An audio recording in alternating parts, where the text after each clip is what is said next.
Aktris Indah Permatasari menanggapi singkat video viral ibunya yang diduga kembali menyindir suaminya, komika Arie Kriting.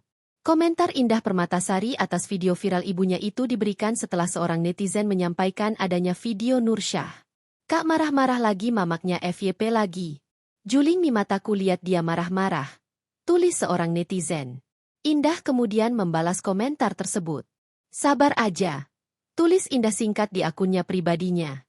Akhirnya, sejumlah netizen turut berkomentar dalam video unggahan Indah Permatasari. Sebelumnya sang ibu, Nursyah, menyebut Arie Kriting dan Indah Permatasari masih menggunakan mobil bekas dan masih menyicil rumah. "Idih, saya? Mau cemburu sama dia? Mau iri sama dia? Mobil bekas. Rumah masih cicil. Apalagi tukang sadantet, tukang sidanhir," ucap Nursyah sambil membuat irama perkataannya. Dikutip dari akun TikTok @deji_kompor pada 21 September 2025. Video singkat Nursyah tersebut viral dan tembus lebih dari 2 juta viewers.